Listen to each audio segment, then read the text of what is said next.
By the time Harold Thompson realized what he'd been driving around for 37 years, 3 different government agencies were already watching his house. The 72-year-old retired machinist stood in his driveway, hands trembling as he stared at the glowing amber capsule nestled beneath his car's back seat, wondering how a simple decision to sell his 1987 Buick had just turned his quiet retirement into the most dangerous day of his life. But to understand how we got here, we need to go back to Tuesday morning, when Harold's biggest worry was whether his Social Security check would cover his blood pressure medication. The garage smelled of motor oil and decades of accumulated dust. Harold ran his weathered fingers along the Buick's faded blue hood, feeling every dent and scratch like old battle scars. 43 years he'd worked at the Westfield manufacturing plant. 37 years he'd driven this car. Now, with Martha gone 6 months and the house feeling too big and too quiet, it was time to let go of more than just memories. The classified ad was simple. 1987 Buick LeSabre, 1 owner, well-maintained, $3,200. He'd placed it online Sunday night, expecting maybe a call or 2 by the weekend. Instead, his phone had been ringing since dawn. "Mr. Thompson? This is David Chun. I saw your ad for the Buick. I can be there in an hour with cash." The voice was young, eager, almost desperate. "Well, I suppose that would be fine, but don't you want to know about the mileage or—" "No, sir, the price is fair. I'll take it." Harold hung up, puzzled. In 47 years of buying and selling cars, nobody had ever agreed to pay asking price without seeing the vehicle first. He shrugged it off. Kids these days probably had more money than sense. David Chin arrived 20 minutes early, driving a spotless black sedan that looked like it cost more than Harold's annual pension. The young man was professional, polite, and carrying an envelope thick with $100 bills. But something felt wrong. His eyes weren't on the car's exterior or engine bay, where a real buyer would focus. Instead, they kept drifting to the interior, scanning the seats and floor with the intensity of someone searching for something specific. "Mind if I take a closer look inside?" Chin asked, already reaching for the rear door handle. "Course not. She's got somewhere on the upholstery, but the seats are comfortable enough." Harold watched as Chen's hands moved systematically through the back seat area, probing the cushions, checking under the seats, running his fingers along the door panels. This wasn't a buyer inspecting wear patterns. This was someone conducting a search. "Everything all right, son?" Chen straightened up, forcing a smile that didn't reach his eyes. "Just thorough, Mr. Thompson. You'd be surprised how many cars have hidden damage." He paused, studying Harold's face. "Has anyone else expressed interest in the car?" "Well, the phone's been ringing all morning, but you're the first to come look." Something flickered across Chen's expression. "Concern? Fear? I'd like to make you a better offer. $5,000 cash right now." Harold's eyebrows raised. "That's generous, but why would you?" The sound of gravel crunching interrupted him. Another car was pulling into the driveway. Then another. Within minutes, Harold's quiet suburban street looked like a used car lot. 5 different buyers, all young, all professional, all carrying cash and making increasingly desperate offers. 6,000, called a woman in a navy blazer. 7, countered a man with military bearing. 10,000, Chin said quietly, never taking his eyes off Harold. "Final offer." Harold's mind raced. His car was worth 3,000 on a good day. These people were bidding like they were at an auction for the crown jewels. Martha always said if something seemed too good to be true, it probably was. "Folks, I appreciate the interest, but I think I need to reconsider selling today."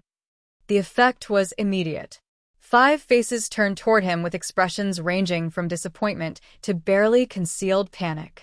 "Mr. Thompson," Chin stepped closer, his voice dropping to an urgent whisper. "I don't think you understand. That car, it's important to certain people. People who might not ask as nicely as we have." A chill ran down Harold's spine. "Are you threatening me, son? I'm trying to help you. Take the money. Walk away. Trust me, you don't want to know what makes that car so valuable." But Harold Thompson had spent 43 years solving problems that other men couldn't figure out. Machine tolerances measured in thousandths of an inch. Metallurgical stress calculations that kept bridges standing and engines running. He'd built a career on understanding how things worked, and right now nothing about this situation made sense. "I think you all need to leave." One by one, the cars pulled away, but Harold noticed they didn't go far. Through his kitchen window, he could see them parked at various points around the block, waiting. That evening, Harold sat in his workshop, staring at the Buick and turning Chen's words over in his mind. What could make a 37-year-old sedan worth $10,000 to strangers? He'd bought the car used from a dealership in 1987. The previous owner had been a federal employee, he remembered that much. Something about a government fleet sale. Harold had always been methodical. It's what made him good at his job and kept him alive for 72 years. If these people were looking for something in his car, he was going to find it first. He started with the obvious places. Glove compartment, door panels under the seats. Nothing but old maps, a few loose coins, and decades of accumulated debris. Then he moved to the less obvious spots. Behind the dashboard, inside the door frames, even checking the spare tire well. It was nearly midnight when he found it. The back seat had always felt slightly uneven on the driver's side, but Harold had assumed it was just worn springs. Now, running his hands carefully along the cushion seam, he felt something that shouldn't be there. A small, hard rectangle hidden beneath the upholstery. It took him 20 minutes with a razor blade and flashlight to carefully open the seam without damaging whatever was inside. What he pulled out looked like a small metal case, no bigger than a paperback book, sealed with what appeared to be military-grade latches. His hands shook as he opened it. Inside, nestled in custom-cut foam, was an amber-colored capsule about the size of a prescription bottle. But this wasn't medication. The capsule glowed with its own internal light, pulsing gently like a heartbeat. Attached to the case's lid was a document sleeve containing papers that made Harold's blood run cold. The letterhead read, "Project Aurora, Eyes Only." The date was October 1986. The signature at the bottom belonged to someone Harold recognized from history books, a man who'd been dead for 20 years. The document described something called a temporal displacement experiment. Human consciousness transferred through time using quantum entanglement principles that Harold's engineering background couldn't fully grasp, but the implications were clear enough. The capsule contained what the report called a consciousness matrix, someone's memories, personality, entire sense of self, encoded in a way that could theoretically be transferred to another time period. But not just anyone's consciousness. According to the files, the subject had volunteered for the experiment knowing he was dying of cancer. A brilliant scientist who believed his knowledge was too valuable to lose to death. The papers indicated the transfer had been successful, but then something had gone wrong. The project had been shut down, all materials supposedly destroyed. Except for this one capsule. This one backup of a human soul, hidden in a government fleet car and forgotten for nearly 40 years. Harold's hands trembled as he read the final page. The subject's name was Dr. Marcus Webb. The same Dr. Webb whose theoretical work on quantum mechanics had revolutionized modern computing. The same Dr. Webb whose mysterious disappearance in 1986 had been chalked up to a hiking accident in the Colorado mountains. The man hadn't disappeared. He'd volunteered to become the first human consciousness ever successfully transferred through time. And Harold had been driving around with him for 37 years. The implications hit him like a physical blow. If this technology worked, if it was real, it would change everything. Death itself could become optional. Human knowledge could be preserved indefinitely. But in the wrong hands, it could also mean the end of human mortality as a natural process, the potential for immortal dictators, for consciousness to be stolen or sold like property. No wonder people were willing to pay any price to get their hands on it. Harold carefully placed the capsule back in its case, his mind racing. Chun had been right about one thing, he was in danger now. But not just from the buyers who'd shown up at his house. If Project Aurora had been classified at the highest levels, there would be government agents who'd spent decades looking for this missing piece of technology.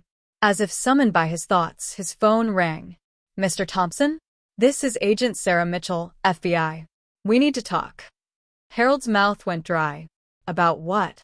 About what you found in your car tonight, sir. We've been monitoring some unusual activity in your neighborhood. For your own safety, I'm going to need you to stay exactly where you are until we can send a team to collect you. I don't know what you're talking about. Mr. Thompson, we have satellites that can detect quantum radiation signatures from orbit. Whatever you're holding is giving off readings we haven't seen since 1986. You have two choices. You can cooperate with us, or you can deal with the people who are currently planning to break into your house and take it by force. Through his workshop window, Harold could see shadows moving between the houses across the street. His peaceful retirement neighborhood had become a battleground, and he was caught in the middle. But Harold Thompson hadn't survived 7 decades by giving up when things got complicated. He'd built machines that others said were impossible. He'd solved problems that had stumped entire engineering teams. And right now, he was looking at the most complex problem of his life. He had something that could change the world. Government agents wanted to lock it away forever. Private interests wanted to exploit it for profit. And somewhere in that glowing capsule was the consciousness of a man who'd sacrificed his life to push the boundaries of human knowledge. Harold made his decision. Agent Mitchell, I'm afraid I can't do that. Mr. Thompson, you don't understand the forces you're dealing with. Maybe not. But I understand right from wrong. And I know that some things are too important to be decided by bureaucrats and billionaires. He hung up the phone and quickly gathered his tools. If Dr. Marcus Webb had volunteered to become the first time traveler, the least Harold could do was make sure his sacrifice meant something. The workshop had everything he needed. 43 years of accumulated equipment, precision instruments, and the kind of problem-solving experience that couldn't be taught in any school. If the consciousness transfer technology was real, then there might be a way to communicate with Webb directly. To find out what he'd learned in his quantum prison, and what he wanted done with his legacy. Harold had always been good with his hands, but tonight he worked with the precision of a man who knew lives depended on his craftsmanship. Using components from old radios, his computer, and electronic equipment he'd collected over the years, he began building something that probably didn't have a name yet, a quantum consciousness interface. It took him 3 hours and every bit of engineering knowledge he'd accumulated over a lifetime. The device was crude, improvised, and had about a 50-50 chance of either working or frying every electronic system in a 6-block radius. But as the sun began to rise and the sound of vehicles gathering outside grew louder, Harold powered up his creation and gently connected it to Dr. Webb's consciousness capsule. The reaction was immediate. Every light in the workshop began to flicker in complex patterns. His computer screen filled with text appearing faster than any human could type.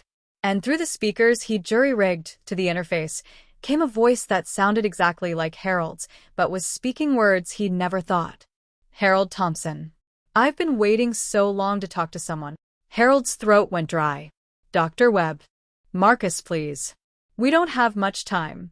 They're coming, aren't they? The FBI. Private buyers. Maybe others. What did you discover, Marcus? What was so important that you were willing to give up your life? The voice that came through Harold's speakers carried the weight of 40 years of impossible knowledge. Time isn't what we think it is, Harold. Consciousness isn't trapped in the forward flow of causality. I've seen the future, multiple possible futures. And in most of them, humanity doesn't survive the next century. Harold felt the workshop grow cold. What do you mean? Climate change is just the beginning. Resource wars, technological warfare, social collapse. But there's another path, Harold. The consciousness transfer technology. It's not just about cheating death. It's about preserving the best of human knowledge and wisdom across any catastrophe. A backup system for civilization itself.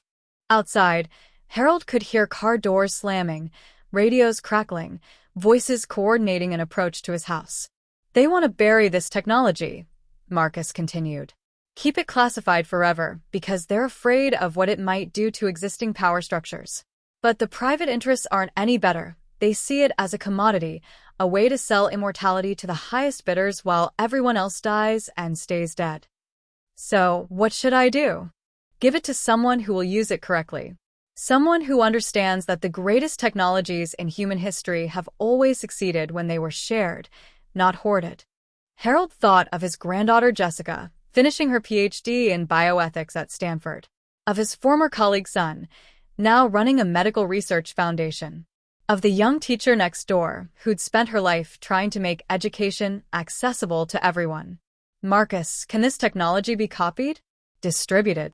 The quantum matrix is self-replicating under the right conditions. One capsule could become hundreds, thousands. A distributed backup of human consciousness that no single government or corporation could control or destroy. The sound of footsteps on his front porch made Harold's decision final.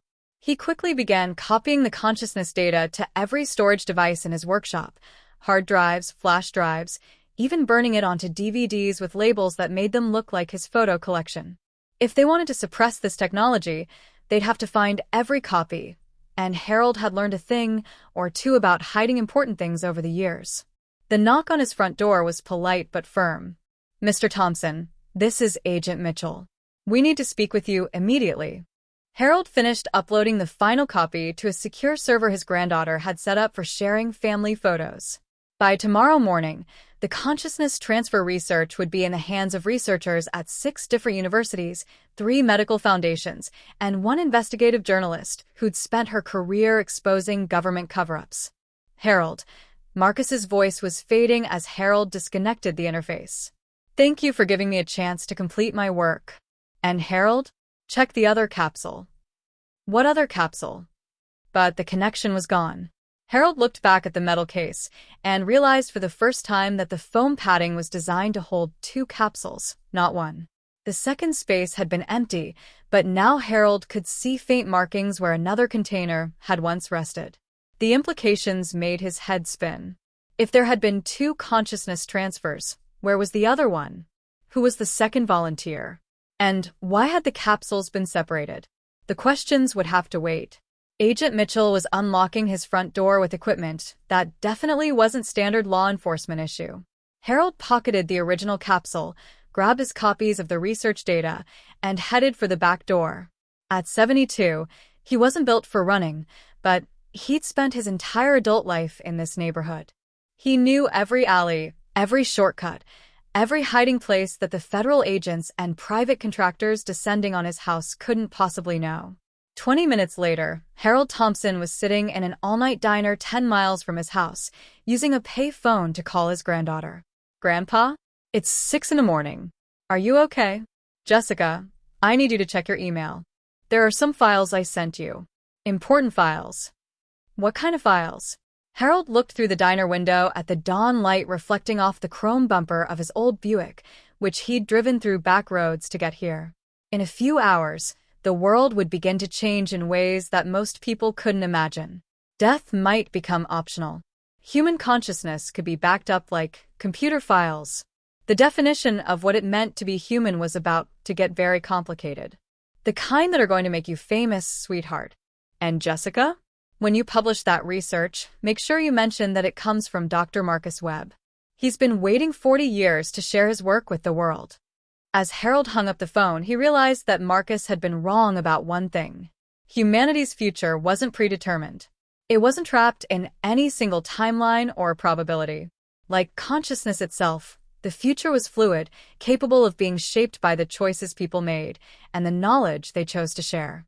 Harold Thompson had spent 43 years building machines that made the impossible happen.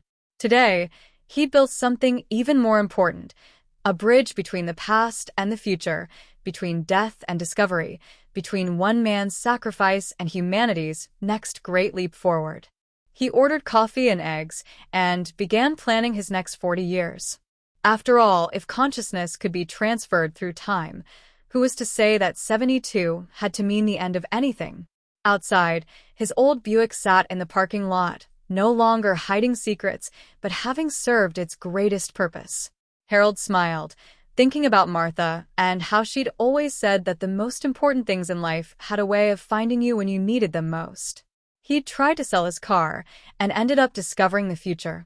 Sometimes the greatest adventures began with the simplest decisions.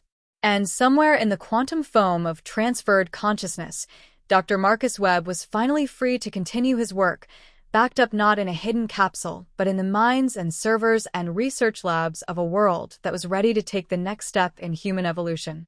The future, Harold realized, was going to be very interesting indeed.